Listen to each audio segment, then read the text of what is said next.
After the speakers speak, if there is any time left, we will open the floor. The first speaker is going to be Frank.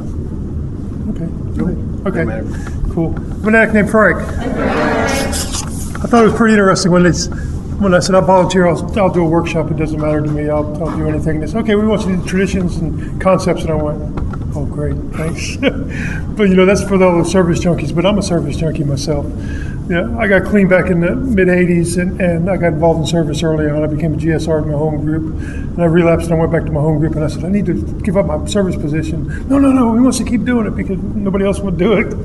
And that was kind of cool because it was like at one point in my recovery, I had more service time than I had clean time. But I learned about these steps, I learned about these traditions, I learned about these concepts by being involved in service and being a part of this fellowship. My sponsor really helped me a lot. He kind of drilled into me as I started working at first step. He had me work at that first tradition also. He pointed out not only that we were powerless over our addiction and our lives were unmanageable, but our common welfare should come first, and personal recovery depends on NA unity. And that's what happens in our groups, is that NA unity. And that's our primary purpose, is why we're here, is to recover from this disease of addiction. And I went, wow, this is kind of cool because, like most addicts, I'm thinking, those traditions, those are for the service junkies. Those don't apply to me, or that just applies to the group. It doesn't apply to me. And it's like, it applies to all of us, because that's what makes this fellowship work, and that's what keeps it going, and that's what, how we give back and how we keep the wheels turning in the service structure. I brought a copy of this stuff so I can kind of go over it a little bit and kind of just give a little bit of comment on each one. It says, first tradition, our common welfare should come first, personal depends on NA unity. And that unity depends on what we do in the meetings, it's how we recover from this disease of addiction. People told me, they said, if we came here to make money, we'd all be rich. If we came here to be smart, we'd all have master degrees. If we came here for whatever, that's what we would excel in. But we come here for recovery from this disease of addiction because that's what was killing us, and we found a way out. It was through these steps and through these traditions that we do recover. And the second one is very important. It says, for our group purpose, the ultimate authority, the loving guidance may express himself in our group conscience. Our leaders, but trusted servants, do not govern. And I've seen egos take over meetings many times. At area service, I've seen egos sway group opinion. And I tell people, so wait a minute, where are we inviting that loving God into this decision-making process? And this goes right out the window because this is what I think is the way it should be, because this is the way we always did it, and that's the way I want to see it happen. And it's like, no, it's like you need to stop. Two things that keep, anytime it comes to service, my sponsor says there's two criteria that applies to everything involved with service. He says the first criteria is how's it going to affect the addict that's here today, and the second criteria is how's it going to affect the addict that walks in tomorrow and never heard of Narcotics Anonymous. And I went, whoa, that was pretty heavy. But even today, any decisions that I make in my home group, at area, at region, any of those decisions, those are the criteria that I go by. It's like, how's it going to affect the addict that's here today, and how's it going to affect the one walks in tomorrow? And if I can do that, I'm abiding by that second tradition. The third tradition, the only requirement for membership is a desire to stop using. It used to be an honest desire. And people said, well, we can't judge your level of honesty. You just have to have that desire. And you're a member when you say you are. And I tell people, listen, if you don't have a home group and you don't vote, you don't have a reason to bitch. But you are a member when you say you are. And that's so important because you feel a part of instead of apart from. The fourth tradition goes on, each group should be autonomous except to matters affecting other groups or as a whole. And that's very important because a lot of times, what one group's doing will affect another group, because it's like, well, we have our 8 o'clock meeting at this time. Well, you have your 8 o'clock meeting at this time. Well, you're stealing all our members. It's like, well, maybe one of the groups need to change the meeting time. Or this group over here, they're doing this, and it's affecting all the other groups, because I've seen that happen before too. So it's, we're separate, but we're all together, and we have to realize how much this affects not only one group, but the area as a whole, or the region as a whole, Narcotics Anonymous as a whole, on what we do there. I remember my first sponsor used to talk about, we used to have this meeting, and we had near beer there. I'm going like, what? They said, yeah, brought people in, and I'm going like, that probably wasn't too kosher. And he says, no, we realized pretty quick that wasn't going to work. But it was like, man, that was affecting NA as a whole, so that was something that they had to change. So that was pretty cool to see that happen. Where was that? Fifth tradition. Each group has one primary purpose: to carry the message to the addict who still suffers, and that's what we do here. Is we carry that message. If we do it on an area level, group level, on a one-to-one, we're carrying that message that any addict can stop using drugs, lose the desire to use, find a new way to live, and that's our message, and that's what we practice there. the sixth tradition says, any group ought to never endorse financial lending, any name, any related facility or outside enterprise with problems of money, property, or prestige that diverted from our primary purpose. And it's so important because, I tell people we practice the principle of association, not affiliation. It's like we can tell people you can come in and go like, oh, I got this problem. Da, da, da. It's like, well, maybe you need to go talk to them after the meeting and say, well, this is where I found help at. Maybe you can talk to these people over there. But we're not going to sit in the meeting and oh, well, you need to go to this treatment center, or you need to go to this detox, or this is the best one because I've seen so many people come out there and they got such a good success rate. And it doesn't endorse any of that. And we don't take any kickbacks from any of that because as soon as they start saying, oh, well, Hazelton's starting to donate money to us, so we're going to, say, well, this is the best place you need to buy your literature from, or this, it's like we don't endorse any of that. And it keeps a lot of the controversy out, and it keeps us more focused on what we're doing here, is to carry that message to the addict who still suffers. 7 traditions, every group ought to be fully self-supporting, declining outside contributions.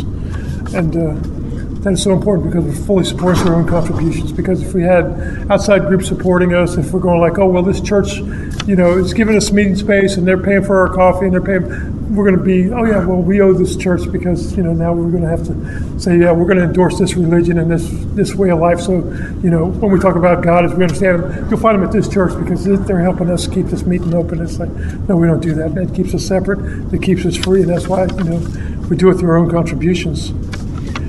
8th tradition, Narcotics Anonymous should remain forever non-professional, but its service centers may employ special workers. And that's pretty cut and dry because it's like sometimes, I don't know how to run a printing press, but if we need literature printed, or meeting schedules printed, or we need phone lines, or if we need answering service, these are the people that we hire to do the services for us. And that's so important. And I tell people that's what area service is for, and that's what PR is for. And then H&I, they're carrying the message, and they're buying literature, and they're carrying that into the facilities, and PR is doing all that work, and they're doing presentations and whatnot. So that's where that comes into play. And NA as such, I'll never be organized, but we may create service boards, committees directly responsible to those they serve. And that's us. Every group, every service body is responsible to NA members. Whatever they're doing, it's like, how does it affect the NA member that's here today? How does it affect the addict that walks in tomorrow and never heard of us? I've seen a lot of people come in through the rooms through H&I and through 12-step work, because that's where they got the message from being in prison and people carrying that message in, and that's what we do. 10, Narcotics Anonymous has no opinion on outside issues, hence any name might never be drawn into public controversy. And that's important because we don't need to be involved in, saying, well, we support the Republicans or we support the Democrats or we support the liberal agenda. It's like, no, we don't get involved with any of that kind of stuff, or we don't get involved with community service saying, oh, yeah, well, we're involved with this, NA endorses this halfway house that the county's got running and we think NA should be a big part of it. It's like, no, we don't have any opinion on any of that. What they do is great. And we tell them, look, we believe in the affiliation, not association. And we're willing to come in and carry message, carry steps to you guys, let them know where the meetings are when they get out. But we're not a part of your facility and what you're doing there. 11, our public relations policy is based on attraction rather than promotion. We need to always maintain personal anonymity at the level of press, radio, and films. And I always want to say, and Facebook and multimedia, and these were things that didn't come about to the last 10, 15 years that it's become more and more popular. People sitting in meetings. I remember when I first came around, the biggest deal was people smoking in meetings. Okay, well, we got rid of that. And then people carrying beepers, just turn that shit off. And then people coming into meetings and they're sitting there going like this under the table going, yeah, I'm paying attention. Yeah. You ain't hearing a word. What's being said? Turn off your damn phones. That's one of my pet peeves because you're not hearing the message. You're going to hear the message from the speaker, from the people in the rooms that are talking about recovery. And people talk about, I've got a friend of mine, she was saying, oh yeah, I do the online meeting, and I'm going, that's so impersonal. I don't get that. For some people it works, for me it doesn't. I need that face-to-face time. I need to be around other human beings that are trying to practice this way of life. By doing it over the internet or that doesn't work for me, but that's my personal opinion, so I try to keep that out of it. And it says, 12, anonymity is the spiritual foundation of all our traditions, every reminding us to place principles before personalities. And I had a hard time with that because I would come in, I would take everybody's inventory and promptly admit when they were wrong. And I wouldn't listen to the message, or I'd go to meetings and this one would share, and this would share, and I wouldn't hear anything else the rest of the meeting. So I had my sponsor say, well, when the one that you don't like, when they're sharing, close your eyes and listen to what they're saying. And I started doing that and I'm like, well, wait a minute, they're carrying a good message. And I had to focus on the principles that they were talking about. Even though maybe I didn't like this individual and the way they were doing their program, they were still carrying a message, and they were still trying to practice these principles to the best of their ability. So I had to listen to that, and I had to listen to different points of view, try to keep an open mind and be willing to say, well, maybe my way of thinking is maybe, subject to change. So that's a big part of that. Then we got to the concepts, and that was one of the things that I had a hard time with when they first came out with them in the early 90s. They said, oh, we got these concepts for NA service. I'm going like, my first question was why? I like this right here. It says, I'll read the bottom of it real quick. It says, the 12 concepts for NA service were modeled after the AA 12 concepts for world service, published by Alcoholics Anonymous World Servicing, and have evolved specific for the needs of Narcotics Anonymous. And I was like, okay, so how does that apply to us? Why do we need these concepts? And they said, the steps are what we do to recover. The traditions are what keeps the groups and service structure functioning. And the concepts are more the business end of Narcotics Anonymous. Because NA is a business. If you look at it in reality, Narcotics Anonymous as a whole is a huge organization. You look at World Service, and it encompasses not only the state of Georgia, the United States, the entire world. I don't think there's anywhere NA hasn't touched yet except maybe the moon, and that's probably coming soon. So that's why it's such a big entity, and that's why they needed some direction and they needed some guidance, because sometimes you get past the traditions and you don't realize it's like there's more to it than just that. So it goes, into the first concept, to fulfill our fellowship's primary purpose, the NA groups have joined together to create a structure which develops, coordinates, and maintains service on behalf of NA as a whole. And that's basically describing the service structure as we follow it today. It says for the second concept, for final responsibility and authority for NA services rests with the NA groups. And they told me that from the beginning. This pyramid is upside down. The service structure is upside down. It begins with the NA member. It goes to the group. It goes to the area. From area, it goes to regions. From region, it goes to world. And that's the way it should be. Because it's like one of the things I brought up. It's like we bring our clarity statement. I said that's something we should bring up. I said that's not NA approved literature. It's like no, but it's something that we read. I said, well, how come it's not in our literature? How come that's not available through like one of our reading cards that we get at World? And it's like if somebody would make a motion at a group level about saying, okay, well, we want to add this to our reading cards, okay, and we want World to be able to distribute them to us, okay. So that motion would have been made at a group level. That group would take it to area, that area would vote on it, they'd take it to region would vote on it, and that would pass on to World, and that motion would either pass or fail at that level. And that's how that works. So it makes it pretty simple. The third concept, the NA groups delegate the service structure the authority necessary to fill the responsibilities assigned to it. And that is like if you have an H&I group or your PR committee, you assign that committee that responsibility to fulfill that commitment. Okay, so if you're doing H&I, okay, well, H&I says, okay, well, we're doing 3 prisons. We need literature to take into there. And part of that responsibility is for them to do that and give them the abilities to fulfill that responsibility. Fourth concept, it says, effective leadership is highly valued in Narcotics Anonymous.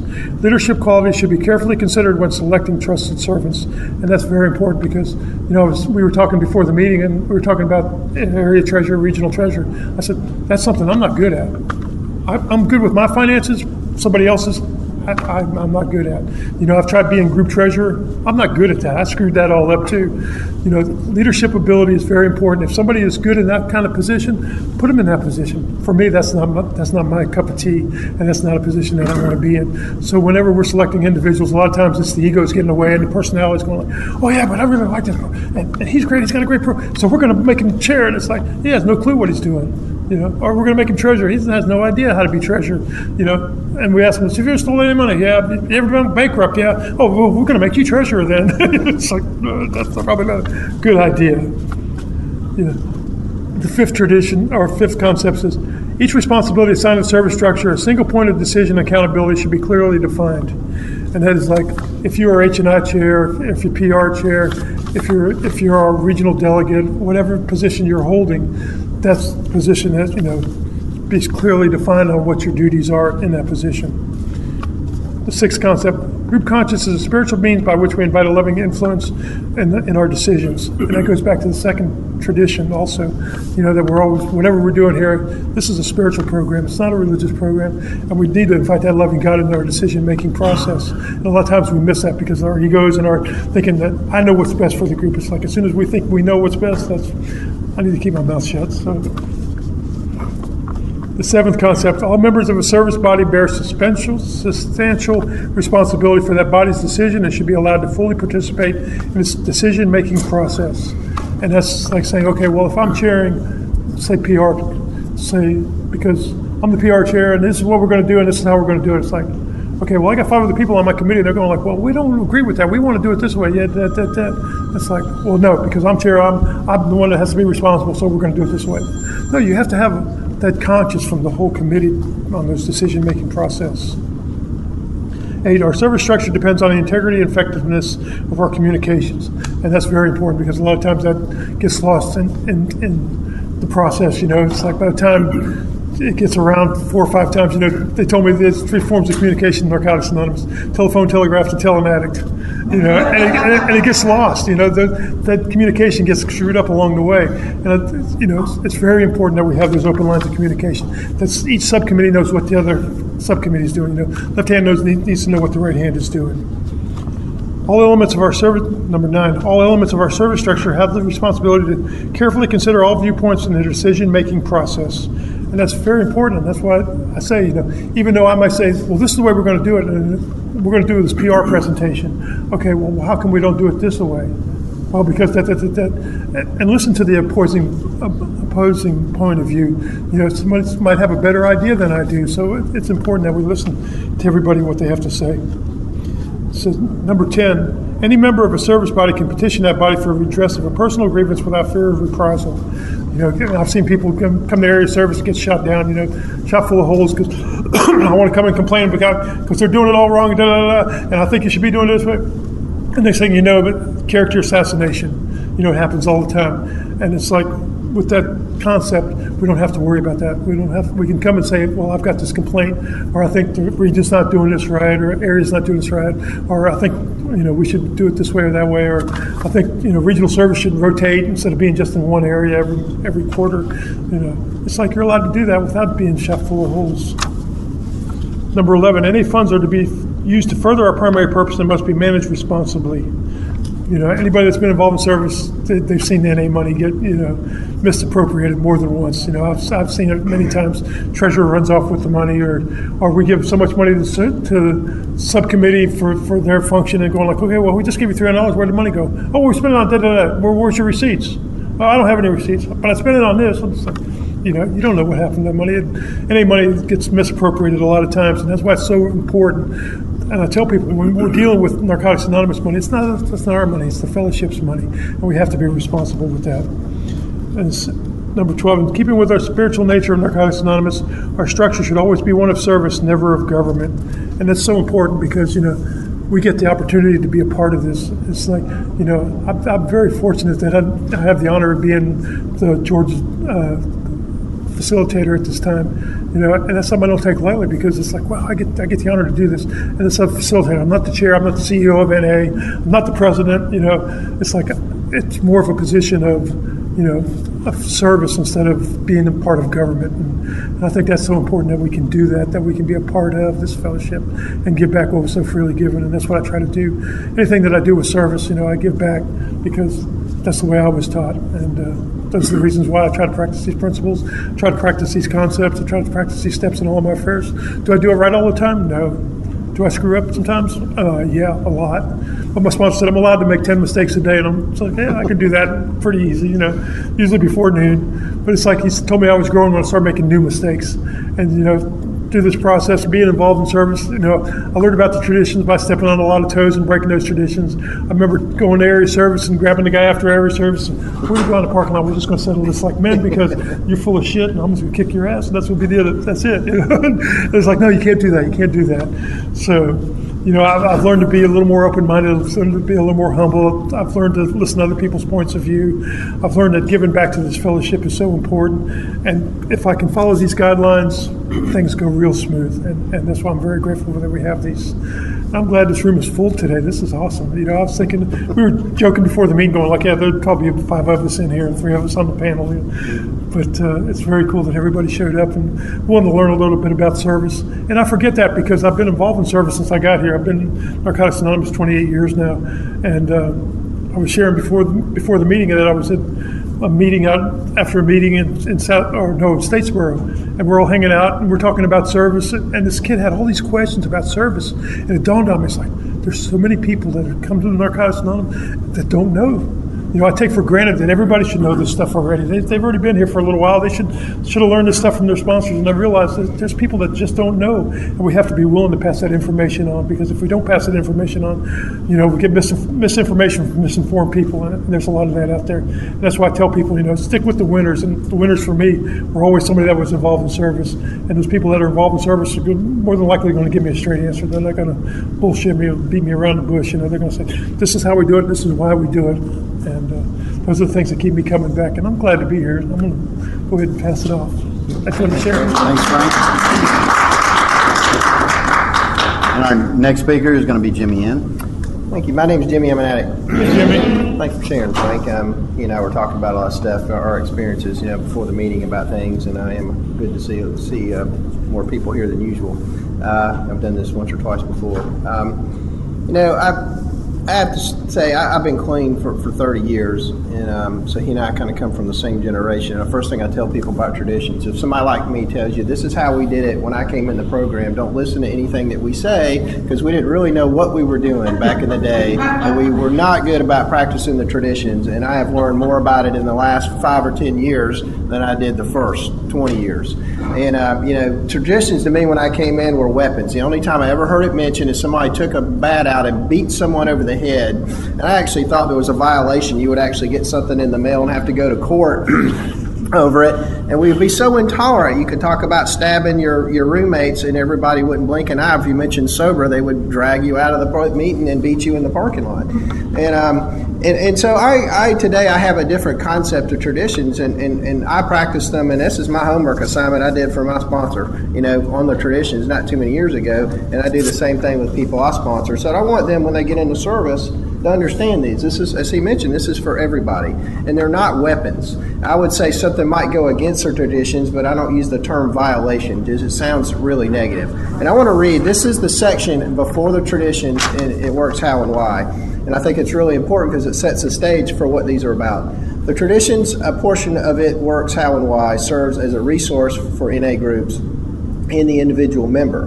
The book seeks to explore the spiritual principles within the traditions, engage members with the spirit, not the law of the traditions, and provide a basis for thought and discussion about the traditions. This portion of the book is not meant to fill every need for every group or every member. Rather, it is to be a book that will generate discussion and allow for local interpretation of the practical application of the principles contained in the traditions. So it's about spiritual principles. If any of you have been on the book, the workbook that's coming out, they're working on for the traditions, it's awesome, and they talk a lot about the spiritual principles, and they're basing it on that. It's not a weapons, it's not a violation thing. It's just how do we solve problem? How do we answer questions? This is it. I look at the traditions as the steps for the groups, right? We have steps for the individual. The traditions are the steps for the group, and the concepts are really the steps for our service bodies. That's kind of how I interpret it. And so I really have a loving view of this, not a violation kind of thing of the traditions. And I'll go through, I was going to kind of do the same thing he did, but I'll have a couple other comments and stories I want to share about. And one of them is, the first one, it says, the tradition one, which I think has actually been violated a lot. The people's interpretation of this is always kind of interesting to me. And when I started reading it, I'm like reading in the book going, well, that's not what I'm seeing in this, right? So have your own understanding is my point. So have your understanding of this stuff so that when you're in a meeting, you can interpret what's going on and think about the best way to figure out whatever problem is going on or decision you're trying to make. But it says, our survival is directly related to the survival of the group and the fellowship. To maintain unity within NA, it is imperative that the group remains stable or the entire fellowship perishes and the individual dies. So to me, that tells me that the first tradition is how important our groups are. It is the most important entity in Narcotics Anonymous. Everything else that we do, if you look at the service structure, it's a triangle, pyramid, however you want to look at it. The groups are at the top. Every other service level is below that to support meetings. We have H&I, we have PI, we have phone lines. What are we trying to do? Get people to Narcotics Anonymous meetings. That's where the magic happens. And what we have to do is take care of those meetings. And I will share a story about this I grew up, when I, kind of grew up in NA, I got clean when I was 21, but Northside Clubhouse was the place that we went to. It was a clubhouse. And people asked me, would you support a clubhouse if we started to do that again? And I truly have mixed feelings about that. Because, getting clean that early, I say it was BC, before cell phones, before beepers. Yeah. I mean, nowadays, when y'all want to do something, you put it on Facebook and 500 people show up, right? In that day, there was no Facebook, no internet. If you wanted to hang out with someone, you went to Northside Clubhouse. Or otherwise, if they weren't home, you didn't know where to go, what to do, whatever. So it was like the center of social life, which I'm very grateful for because, I got clean there and met a lot of people. But I couldn't tell you the name of any meeting because our focus and our whole world was Northside Clubhouse. You never heard the mention of the meeting name you talked about. There was no service representatives for the group. We didn't take money in a lot of cases for the group. And as time went on, more and more importance was on the clubhouse versus the groups. And when it finally fell apart, because it was always one person that was taking care of it, their own financial money, and finally it just fell apart, and everybody thought, oh, NA will just fall apart because the clubhouses are gone. And a beautiful thing happened is all these meetings started popping up, self-supporting meetings. Someone had to show up with a key. Someone had to make coffee. Someone had to pay the rent. And it forced us to actually grow up as a fellowship. And I think that at some point the clubhouse became an enabler, right? It was doing all the stuff. We didn't have to do any work. You just showed up. Nobody had to be responsible. But when it left, we all had to grow up and become responsible. And it really was the best thing that ever happened. I don't think it's necessary now, and I like the way that meetings are because they become self-sufficient. And we take care of ourselves, and somebody's there to do the key and to pay the bills, and people are showing up at area. So in a lot of cases, that we've grown up, and the meetings are now becoming more important, the most important, which is the way they should be. I mean, if area fell apart, region fell apart, as long as I got a meeting to go to tonight, I'm going to be okay. But if the only meeting I go to is area or region, I'm going to be in trouble at some point. Because I've been in some of those, and I usually need, in some cases, 3 regular meetings to get over the service meeting I went to the week before, and back in the past. Not so much today. Actually, our area is actually running pretty well. And the group conscience is another one I want to focus on as well. For our group conscience purpose, there's but one ultimate authority. A living God is me express himself in our group conscience.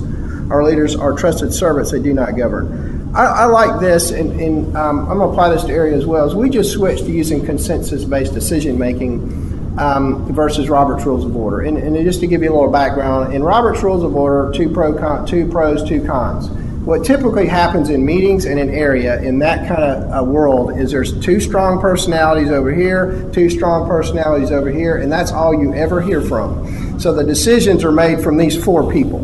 Well, consensus-based, everyone gets to share their experience, and I like that better in the group because a lot of times in my own group, my opinion has been swayed by someone with less than a year clean who had a perspective that I had not thought about.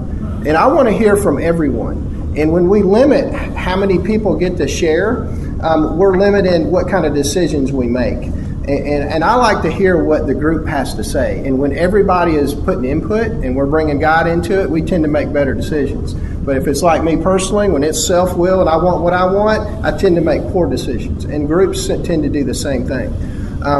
So I think that's really important in area and service is to make sure that we get everybody involved. I mean, there's been groups in the past, well, so-and-so's not here. Let's vote on this because I want to do this. There's only 3 of us here, and we'll get this baby rolling. And then the next month, everybody comes back and off, and then we have another vote again. But, you really need to get everybody involved in the decision-making process, in order to really make good decisions. Because I don't always know the best way to go. And a lot of times, I'm not sure how I would vote until I hear everybody's experience on the topic. So I think that one's really important. The only requirement for membership is a desire to stop using. This is one of my favorite traditions in that, it keeps us from doing any type of censorship.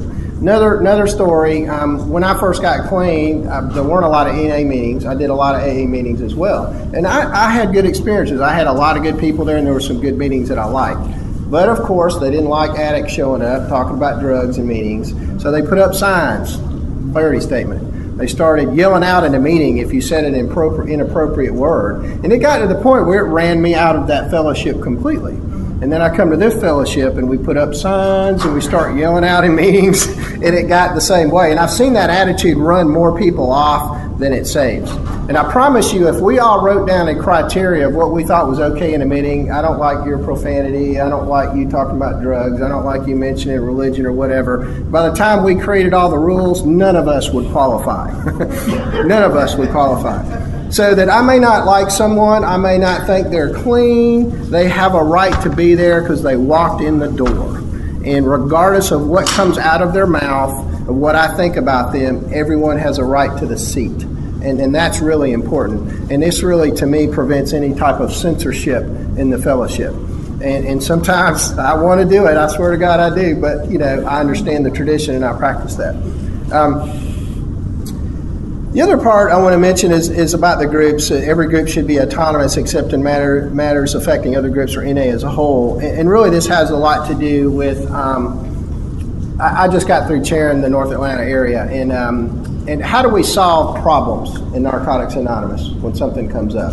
And it also applies to, I want to mention another one, that says that NA ought never be organized. Okay, but what that means is organization is a president, a management, and underlings, right? That's what their organization means. A lot of people think it means we just are chaotic, but that's not exactly what it means. So no one is in charge of anyone else. No service body is in charge of anyone else. Area is not in charge of meetings. I don't have the authority to go slap you in the face and tell you you're doing something wrong. So what happens, the way that it should work, in the last year we had a lot of examples. Meetings came to area and said, we got a problem. We don't want this person, some people in my group don't want this person to celebrate because we don't think he's clean. Okay? We have a guy who is hitting on and making a lot of women uncomfortable in the meeting. We have someone who's violent in the meetings and people are scared of him and it's a problem. So all these kind of problems came up. So in open forum, he brought the problem up. People in the room shared their experience of how they dealt with that, right? And so we went around the room and through consensus, everybody had experience, shared about it. That person took the information, took it back to their group voted on it, and their group made changes to the problems they had. That's how things work in Narcotics Anonymous. World doesn't tell us what to do. Region doesn't tell us what to do. Area doesn't tell us what to do. We simply get together so we can share information, but ultimately decisions are made by groups. Okay? They're made by groups. The concepts are very clear about this, even in its structure. The first three concepts. We fulfill our fellowship's primary purpose. NA groups have joined together to create a structure. The second one, the final responsibility of authority. NA groups rest for NA services rest with NA groups. The third concept, NA groups delegate to the service structure the authority necessary to fulfill. So the groups have control, and all those decisions need to be made on a group basis, and we need to have as many group members as involved in those decision making and when those problems come up to solve them. Okay, that's how we work. We don't like it sometimes, and sometimes things have to be done that are pretty radical. I had a sponsee of mine, somebody got so bad in the meetings, they actually had to throw him out of the meeting. They got a court order because it got so bad, and through a group conscience and through some conversations, the behavior could not stop. And part of that was using, part of that was some mental issues. He didn't want to do that, but they tried everything else they could do to solve the problem, and that's what it came to. In our area, all those problems got solved within the groups themselves. Nothing like that really had to happen. But an answer came. The right thing came based on experience being shared. So that's what I like. So any problem that comes up, the answer to it is in here, right? How do we figure out how to solve a problem? And that's half of what area is and what region is, right? We're gonna figure these problems out and solve them. Back to some traditions. Let's see what's the one to me. The primary purpose, I didn't mention this, the fifth tradition, each group has but one primary purpose, to carry the message to the addict who still suffers. And I'm going to share my opinion on one thing on this, and I'm sorry. And mine is, if you're a discussion leader, lead the discussion. There should be a topic, a direction. We don't do well if we don't have a direction in a meeting. I was in a couple of meetings, and anybody have a topic? 15 minutes of silence. And I'm like, good Lord, if you're the discussion leader, at least give us a topic. If somebody else needs to share, let them share. But give us a direction or we will wander around forever. I don't know if it's like this with you. How hard is it to figure out where to eat after a meeting? Do y'all have this problem? I mean, there's fist fights in the parking lot and resentments and people crying because we went somewhere they didn't want to go or somebody didn't have a seat at a table. It's like, my God, if we don't organize and give addicts a direction, we just do not do well. We need organization. So anyway, that's my own pet peeve. I'm sorry to share that. But if you're a discussion leader, lead the discussion. Don't leave it to us. We will screw it up, I promise you. But the other part I want to be about this is how to share in the meeting. And it's pretty clear that in our meetings, one of the things is we have service committees that the business of Narcotics Anonymous is never an appropriate topic for a Narcotics Anonymous meeting. That's why we have service structures. We don't need to bring problems of the region or problems with the clubhouse or problems with area into an NA meeting. There's a service meeting for that, and it mentions that very clearly in the traditions about doing that. And how do I share too? What I want to do is I want you to, if you got problems, I want to hear about your problem in the meeting, but I also want to hear your solution that you did a few months later and how that changed your life. I don't want to hear that you have trouble with your ex-wife or whatever, and it's been 3 years and you still have trouble with your ex-wife. Sometimes it's time to move on for people, and I want to share my experience, but I also want to share something positive, right? How do we get through that? If somebody brings something up, people should be sharing, I was just like you, I went through the same thing, and here's what I did about it, and here's the result. That's how we carry the message. And that's why I say we need a topic, because a lot of times when people are so caught up in their own stuff, what they really need is what's the topic. If they will listen to the topic for 5 minutes, that actually might be the solution to their problem, right? So carry the message, carry a positive message. And I'm not trying to say if you're hurting that you shouldn't share in a meeting. I don't mean that at all. But what I do mean is somehow we came up with the 5 and dime meeting many years ago, and it's turned into everyone needs to check in. And what I do hate is when a topic is brought up and 25 people share, nobody shares on the topic. Because they're so caught up in their own head, they can't stop for 2 seconds to think about something outside of the problem, which actually might be the answer to the problem that you're talking about. So try to carry the message, and when we're creating group structure, is figure out a way to have a positive message to get people to think about the solution as opposed to the problem sometimes. So, and I like that part, and I think that's what what meetings are for and what they need to do. Because when I'm having a bad day, I don't want to really talk about my bad day and everybody else's bad day. I want to know how you got over your bad day, right? What did you do, and what was it like afterwards? That's what I want to hear, right? That's what I want to hear.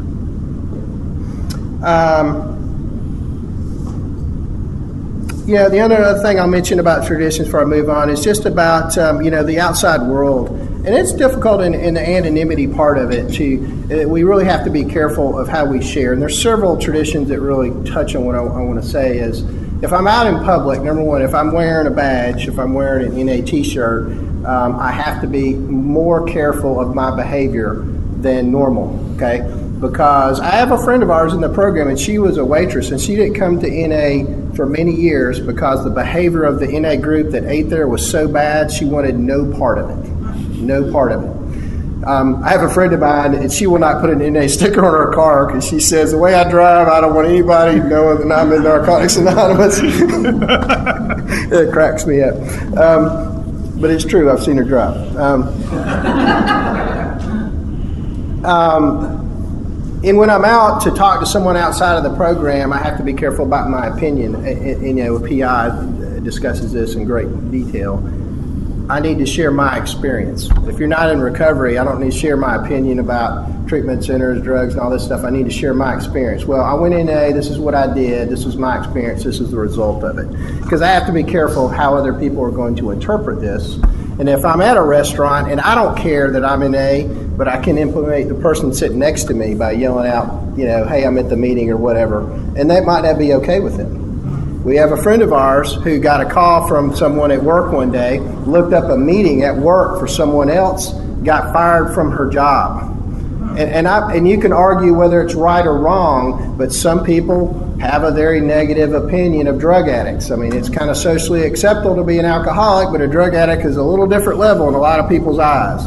And so I have to be careful about that, particularly on the Facebook and texting. I mean, if you type something in a computer, it is stored forever somewhere. So be careful of what you say. And a lot of people tend to say stuff on Facebook that they probably normally wouldn't say face-to-face with someone if they had thought about it for a couple of seconds. And how we present ourselves to the outside world, we want people to come in here. We don't want them saying, well, I don't want to be like that person or that person. So how I have my behavior at wherever, restaurant or wherever. I mean, I have a bad day. I was in Chattanooga. I'll tell you a personal story of myself last week. And my job was just driving me nuts, and I allowed it to get to me. And part of my character defects is rage and anger. And I pulled up to an airport to pick somebody up, and I was trying to pull in this spot, and this taxi cab lays on his horn and shoots up to block me from getting into this. And it set me off. I'm open the door. I mean, I'm ready to go yank this guy out of the car. And I am furious. I flipped him off. I yelled. I laid on my horn. Just unspiritual as you could possibly get. Fortunately, there's no NA sticker on my car. But 2 days later, I come back to drop my buddy off, and I realized where I was trying to park was actually a cab stand. So I was in the wrong. Now, I could argue his behavior was incorrect, but if I had not tried to park in the cab spot, this confrontation would have never happened. So everybody is subject to some bad behavior occasionally. I'm just trying not to wear a DNA shirt or let them know that I'm part of it when I'm actually doing it. So particularly at conventions, please be careful of how you act. And I think we are much better than we used to be. I mean, I've been part of conventions where we were asked never to come back to this hotel, but I haven't seen that behavior, and we have grown a lot as a fellowship. But I always have to be cognizant of it because I'm not perfect at any given time. I can be having a bad day or a bad moment, and if I'm wearing something or say I'm in the program, put a bad light with somebody else, and that's not good for anybody else. Let's see if there's anything else I want to put on. Covered the traditions pretty good.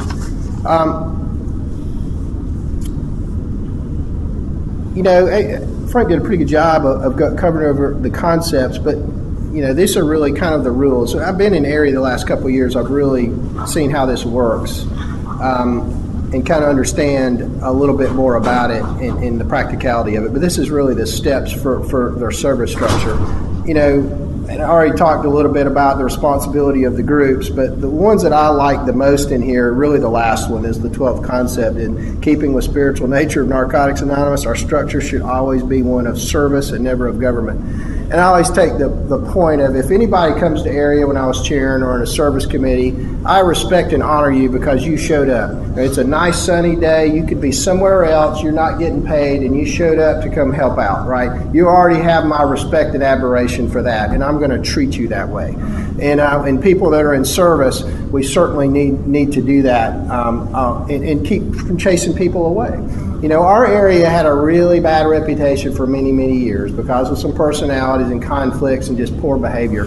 The last couple of years, area lasts no more than 2 hours, hour and 45 minutes most times. And we get business done, there's no conflicts, and we walk out the door, we're getting more people coming in, more people starting to sign up and get involved in service because we created an environment which attracts people that doesn't repel people.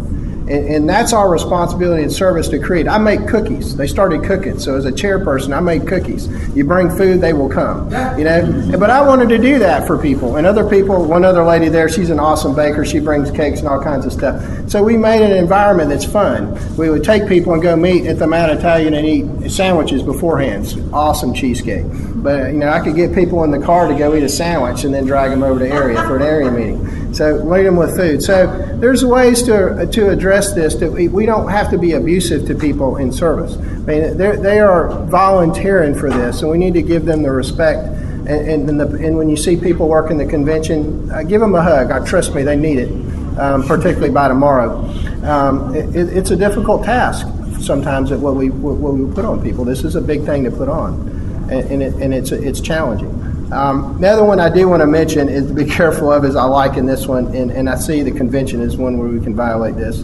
Let's see, what's one? A single point of contact. So, last example. I was part of the Panama City Convention for many years. I was on the board. I've served on it, several committees.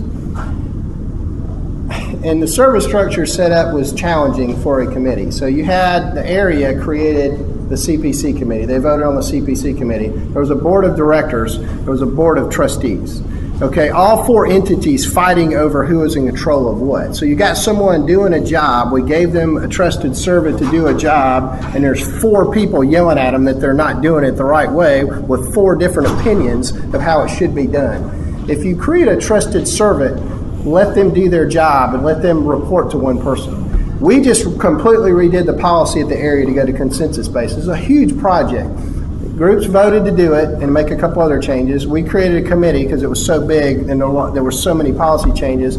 I assigned someone to take that task. She created a committee. She worked with her committee. She had questions. She brought the questions back to me. Okay, I served on the committee as well. She finished. She brought it to the area. There wasn't a bunch of people yelling at her. We presented it to the committee.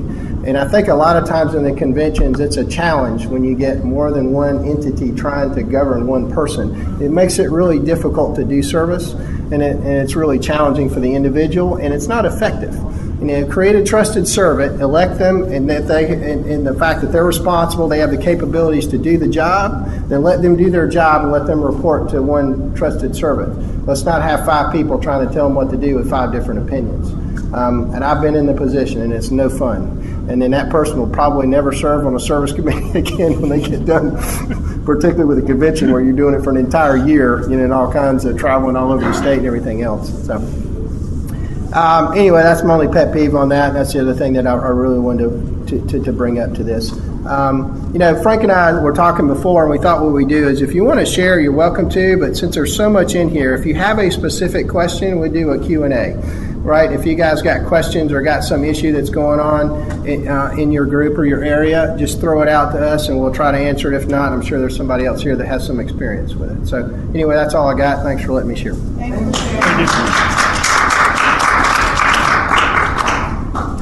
There is still about a few more minutes, about 7 minutes. So if